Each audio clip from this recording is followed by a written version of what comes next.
Hola amigos, hermanos, ¿cómo están? Me da mucho gusto poder saludarlos por este medio y bueno, quiero que ustedes me acompañen primero a leer un versículo. Antes de que vayamos y hagamos una oración, me gustaría leer un versículo con ustedes, así que si aún no tienen su Biblia lista, por favor vayan, corran por su Biblia y vamos a abrirla en Amos capítulo 7, el versículo 15. Así que les pido por favor que lo busquemos. Amos capítulo 7, versículo 15. Y lo voy a leer y dice: y el Señor me tomó de detrás del ganado y me dijo: ve y profetiza a mi pueblo Israel. Ahora acompáñame por favor a hacer una oración. Señor, muchas gracias, mi Dios, te doy por este día que tú nos das para estar aquí delante de ti. Señor, venimos delante de ti, Señor, con un corazón dispuesto a que tú nos hables. Señor, habla tú, Señor, porque tus palabras tienen vida. Habla tú, Señor, porque tus palabras transforman. Te pido, Señor, que tú nos dirijas a través de tu palabra, que tu Espíritu Santo nos lleve de versículo en versículo para comprender qué es lo que tú deseas hablarnos. En tus manos ponemos cada palabra que se ha de hablar y te damos a ti la honra y la gloria. Gracias, mi Dios, en el nombre de Jesús. Amén. Vamos a leerlo nuevamente. Amos capítulo 7, versículo 15, y dice: y el Señor me tomó de detrás del ganado y me dijo: ve y profetiza a mi pueblo Israel. Sabes, no es lo mismo ser un ganadero que ser quien cuida del ganado. No es para nada igual. La persona que se dedica a cuidar el ganado realmente no requiere de muchos estudios, no es algo que se tenga que estudiar por largos años. Casi te puedo asegurar que es muy mal pagado, el sueldo debe ser poco. Son personas que se encargan de limpiar a los animales, se encargan de su salud. Se encargan, si son vacas, pues los ordeñan, tienen que limpiarlos, te decía, tienen que limpiarlos, tienen que contarlos para ver cuántos son, y te aseguro que no huelen nada bien. Inclusive llegan a pisar pues excremento. Son personas que quizás estén sucias. Son personas que a lo mejor tú y yo no miraríamos. Son personas que pocas veces llamarían la atención. Pero ¿por qué Dios llama a alguien de detrás del ganado? ¿Por qué llamaría a alguien así?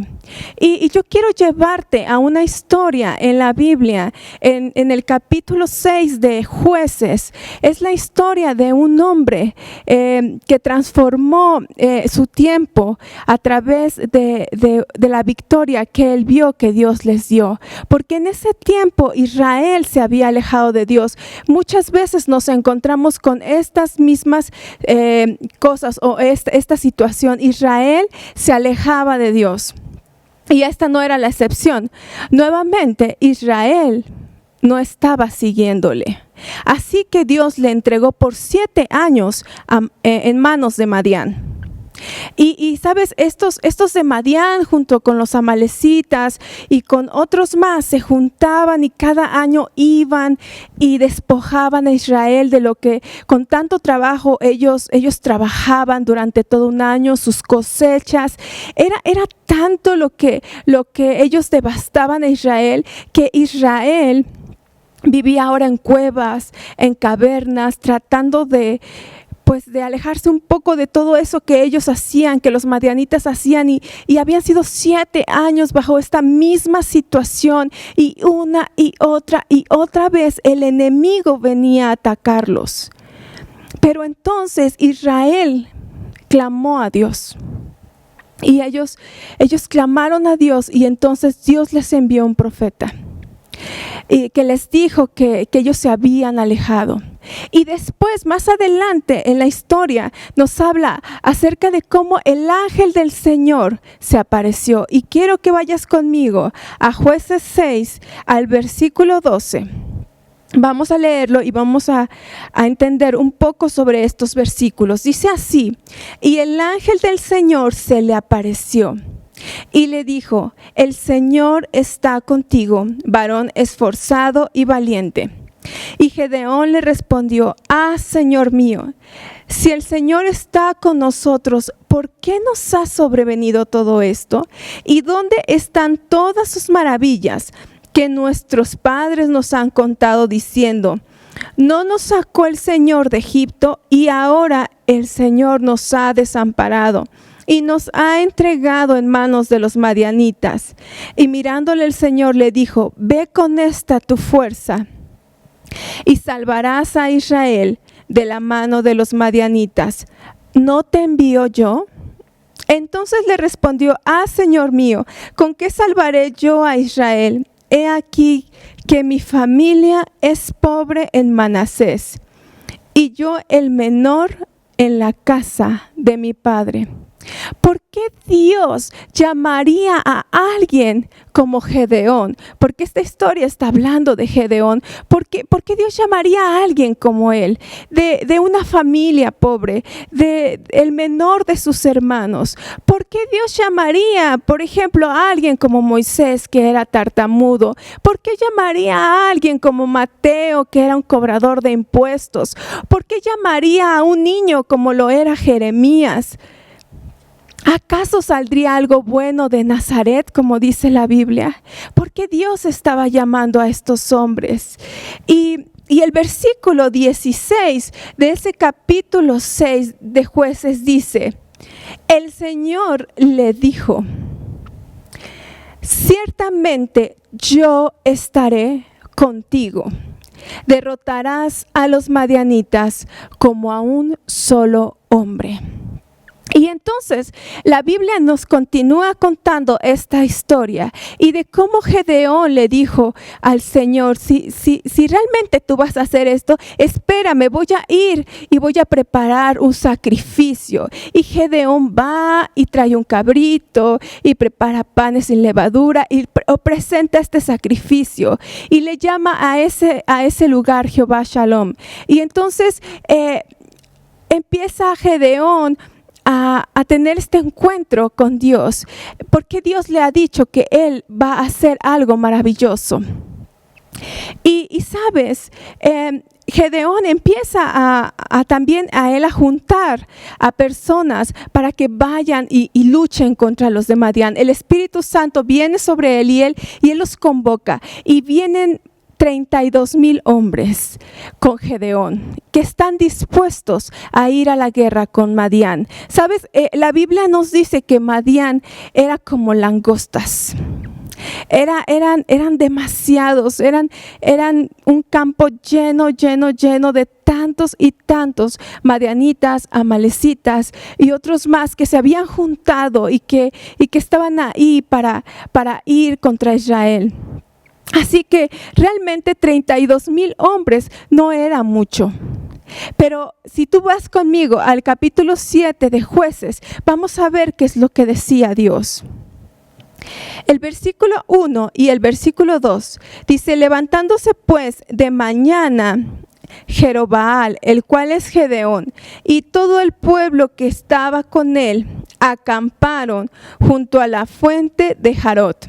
Y tenía el campamento de los madianitas al norte, más allá del collado de More, en el valle.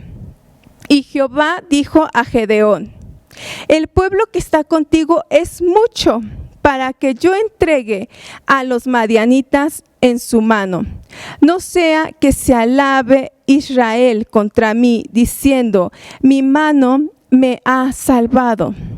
Sabes, Dios quiere que sepamos que no es por nosotros, no es por nuestras justicias, no es por nuestras obras, no es por lo que nosotros hacemos o porque lo merecemos, no es porque he estudiado, no es porque puedo ser un buen predicador, es por amor de sí mismo, es para que nosotros lo glorifiquemos, es para que nosotros le demos la gloria a Él, porque Él es el que lo hace. Y entonces la Biblia dice que Dios le dijo a Gedeón que dijera que aquellos que tenían miedo regresaran a su casa.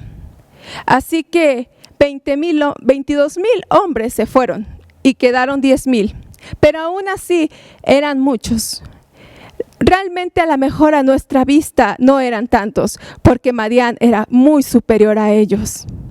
Pero Dios quería glorificarse, así que le dijo a Gedeón, no, ahora vamos a apartar a otros hombres. Vas a separar a aquellos que tomen agua como un perro y aquellos que se hinquen y que tomen agua con la mano, los vas a separar. Y finalmente dice la Biblia que solamente 300 hombres fueron los que hicieron esa diferencia. Y el versículo 22 del capítulo 7 que estamos leyendo nos dice, capítulo 22 del capítulo 7 dice, y los 300 tocaban las trompetas, y Jehová puso la espada de cada uno contra su compañero en todo el campamento. Y el ejército huyó hasta Betzita en dirección de Serera y hasta la frontera de Abel Mejola en Tabat.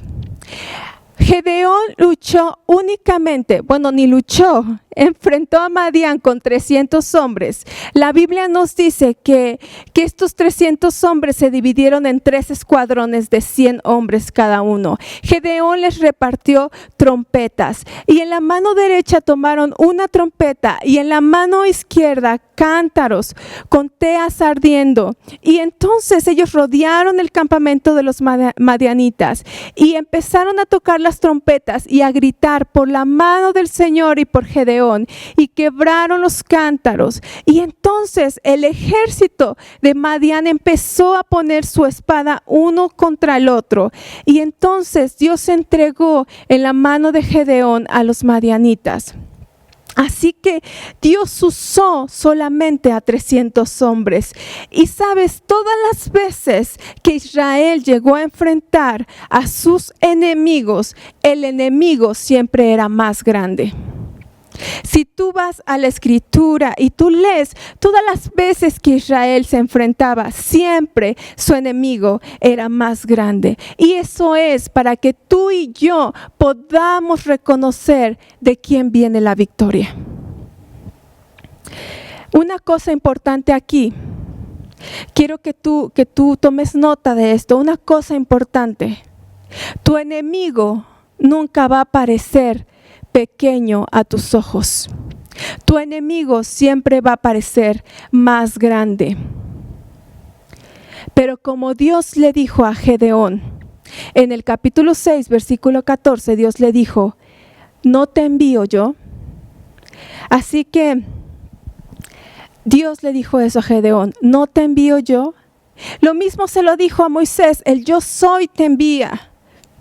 O le dijo a Jeremías, no digas que soy un niño, porque desde que antes que tú nacieras, yo te di por profeta a las naciones. Sabes, el éxito y el triunfo de cualquier cosa en nuestras vidas va a depender de Dios. Quiero repetírtelo, el éxito, el triunfo y la victoria en nuestras vidas depende de Dios. De nuevo, no depende de nosotros, no es por quién somos nosotros, es por quién es Él. Pero sabes, sí hay cosas que Dios pide de ti y de mí. Hay cosas importantes que tú y yo tenemos que hacer. Y yo quiero solo darte algunas de ellas, hay más. Pero la primera está en Mateo 28, 19. Así que si lo puedes buscar, Mateo 28, 19. Dice, por tanto, id y hacer discípulos a todas las naciones, bautizándolos en el nombre del Padre y del Hijo y del Espíritu Santo.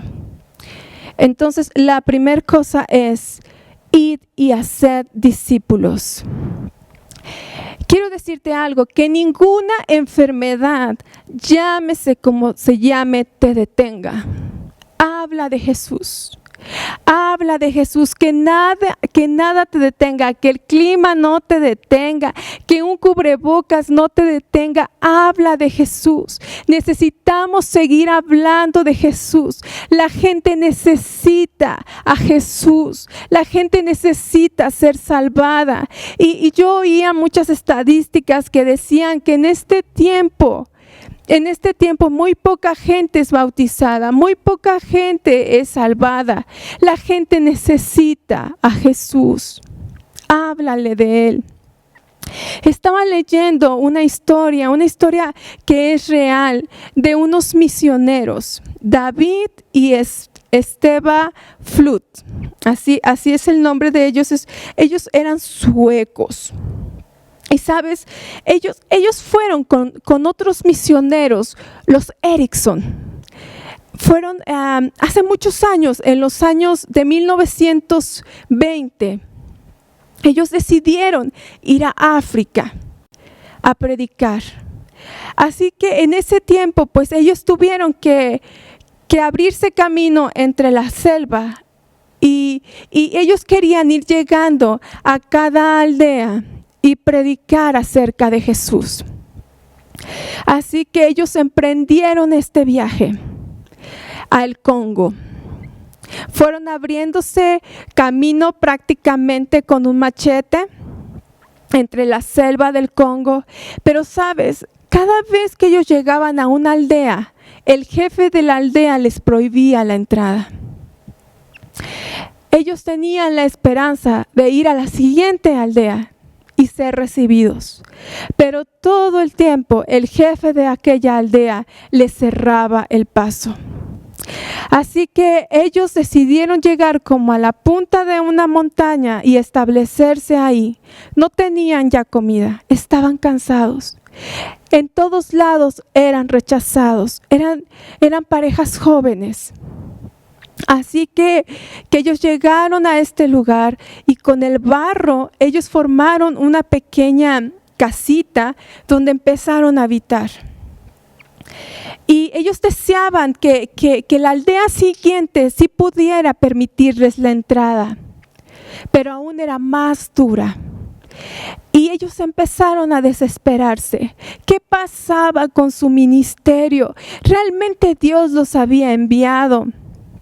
Y entonces la esposa de David Flut, ella deseaba, no se había desanimado. Y el jefe de aquella tribu, de aquel último lugar donde ellos habían llegado, de aquella aldea, les permitió que un niño fuera y les vendiera algunos pollos. No les había dado entrada, pero por lo menos iban a poder comprar comida. Así que este niño iba y les vendía pollos. Y esta mujer misionera estaba decidida a llevar a este niño a Jesús. Y quizás era para otros una pérdida de tiempo. Solo tenían acceso a este pequeño. Pero ella no quería dejar de insistir. Y cada vez que este niño venía con ella y le vendía pollos, ella le hablaba de Jesús. Hasta que un día los otros misioneros vieron cómo ella estaba orando por el pequeño y estaba llevando a este niño a recibir a Jesús como su Salvador. Después de un tiempo, esta mujer quedó embarazada en esta jungla. Ellos estaban aprendiendo el idioma suajil, que era lo que se hablaba allá. Ella quedó embarazada, pero ella se había convertido en una mujer débil por toda la situación que ellos vivían. Y finalmente el jefe de la tribu permitió que una partera la atendiera y tuvo una niña. Pero cuando tuvo a esta pequeña, ella ya tenía fiebre amarilla, la misionera, así que ella murió a los pocos días. Su esposo David quedó destrozado por esta situación. Su esposa había muerto y ahora tenía a una bebé. Así que los misioneros decidieron regresar y abandonar la idea de seguir intentando predicar acerca de Jesús. Dio en adopción a su pequeña hija. Los Erickson, que eran la otra pareja de misioneros, la adoptaron. Pero sabes, ellos permanecieron en una estación misionera en África y al año fueron envenenados. Así que finalmente esta niña creció con otros misioneros más que la rescataron. La llevaron a vivir a Estados Unidos. No quiero extenderme tanto, pero esta niña creció y un día a su buzón llegó una revista donde decía el nombre de su madre. Así que ella le llamó la atención el nombre de su madre. Y decía esa revista que el niño aquel a quien ella le había predicado, ahora tenía una pequeña como iglesia con 600 miembros. Pasaron los años, ella se casó. Su esposo se convirtió en un director de un instituto bíblico y después fueron a una convención en Londres. Y ahí oyeron hablar a un africano, a un ministro africano que empezó a dar como un reporte de lo que ellos estaban haciendo en África. Y él empezó a decir, tenemos 100,000 cristianos bautizados, tenemos un hospital, tenemos tantas iglesias, y empezó a dar el reporte de lo que estaba pasando en África. Así que esta niña que había crecido y se había convertido en una mujer se acercó con este ministro africano y ella le preguntó si conocía a la misionera Flood. Y este ministro le dijo, sí la conocí. Yo le vendía pollos cuando era niño. Así que esta mujer empezó a llorar. Y él se sorprendió y le dijo, ¿quién eres tú? Y ella le dijo, yo soy la hija de aquella misionera. El ministro africano empezó a danzar, empezó a bailar y empezó a darle gracias a Dios. La abrazó y le dijo, yo soy ese niño que ella nunca se cansó de predicarle. Y esta anécdota me encanta porque sabes, una sola vida transformada puede impactar a miles.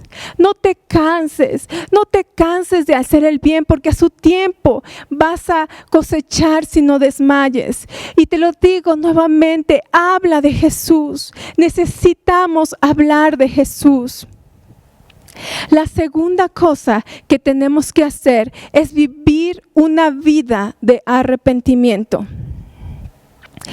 Dicen por ahí que pocas veces se predica acerca del arrepentimiento en las iglesias y necesitamos vivir arrepentidos, vivir a cuentas con nuestro Dios. En Juan, en el capítulo 4, nos encontramos con una historia de cómo Jesús se encontró con una mujer. Y esta historia es muy conocida, tan conocida como la historia de Gedeón. Seguro te la sabes de memoria. Esta mujer samaritana que fue a sacar agua del pozo. Y ella estaba ahí en el pozo de Jacob. Y había ido a sacar agua.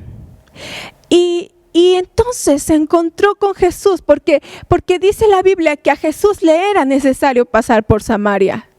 Y Jesús pasa por Samaria y se encuentra con ella que está sacando agua. Y él le dice, dame agua, dame de beber. Y ella le dice, pero ¿por qué tú me pides agua si los judíos y los samaritanos no se hablan? Y Jesús empieza a tener una plática con ella y le habla acerca de cómo Él es el agua viva y que si ella toma de esta agua viva, ella nunca más va a volver a tener sed. El versículo, el capítulo 4 de Juan, si me acompañas al versículo 13 y lo leemos, Juan 4:13, dice así. Respondió Jesús y le dijo, cualquiera que bebiere de esta agua volverá a tener sed. Mas el que bebiere del agua que yo le daré no tendrá sed jamás, sino que el agua que yo le daré será en él una fuente de agua que salte para vida eterna. La mujer le dijo, Señor, dame esa agua para que no tenga yo sed, ni venga aquí a sacarla. Jesús le dijo, ve, llama a tu marido y ven acá. Respondiendo la mujer y dijo, no tengo marido. Jesús le dijo, bien has dicho, no tengo marido, porque 5 maridos has tenido, y el que ahora tienes no es tu marido. Esto has dicho con verdad. Así que la mujer, al oír lo que Jesús le dice, al escuchar que Jesús sabe todo sobre ella le dice, tú debes ser profeta. Y entonces Jesús le dice cómo debe ser la verdadera adoración y le habla acerca de los adoradores que van a adorar al Padre en espíritu y en verdad. Y esta mujer le dice, cuando venga el Cristo, Él nos va a decir todo esto. Y Jesús le dice, yo soy. Y entonces la mujer es transformada a partir de este encuentro con Jesús. Y si vamos un poquito más adelante, en el versículo 28 del capítulo 4 de Juan, dice, entonces la mujer dejó su cántaro y fue a la ciudad y dijo a los hombres, venid, ver a un hombre que me ha dicho todo cuanto he hecho. ¿No será este el Cristo? Entonces salieron de la ciudad y vinieron a él. Y por favor, un poquito más adelante en el versículo 39. Dice, y muchos de los samaritanos de aquella ciudad creyeron en él por la palabra de la mujer, que daba testimonio diciendo, me dijo todo lo que he hecho. Entonces vinieron los samaritanos a él y le rogaron que se quedase con ellos. Y se quedó allí 2 días y creyeron muchos más por la palabra de él. Y decían a la mujer, ya no creemos solamente por tu dicho, porque nosotros mismos hemos oído y sabemos que verdaderamente este es el Salvador del mundo, el Cristo. Así que esta mujer va y les dice a los samaritanos acerca de Jesús. ¿Sabes? El otro día, nosotros oramos juntos como familia, tenemos nuestro tiempo, mi esposo, mis pequeños, oramos juntos y nos toca un tiempo a cada uno y estaba orando Isaí, mi hijo más pequeño. Él tiene 5 años y él estaba orando y empezó a decir, Señor, tú eres Dios de la creación. Tú creaste a Adán y a Eva, pero ellos desobedecieron. Y luego dijo, y tú le dijiste a Pedro que él te iba a negar 3 veces antes de que el gallo cantara. Y él pecó y te negó. Y dijo, pero tú lo perdonaste. Y entonces le dijiste: Pedro, ¿me amas? Apacienta mis corderos. Y después Isaí dijo: y yo también he pecado.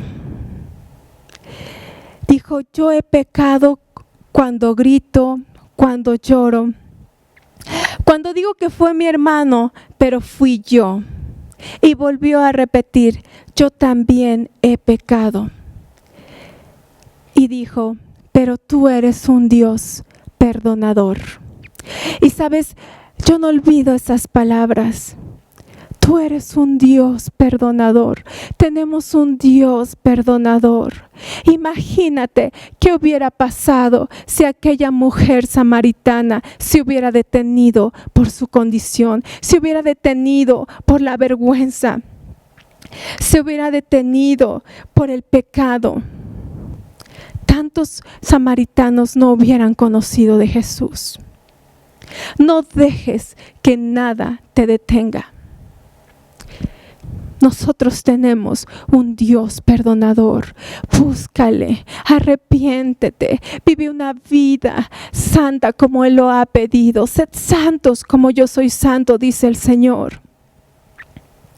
Y la tercera cosa la vamos a encontrar en Miqueas capítulo 6, versículo 8.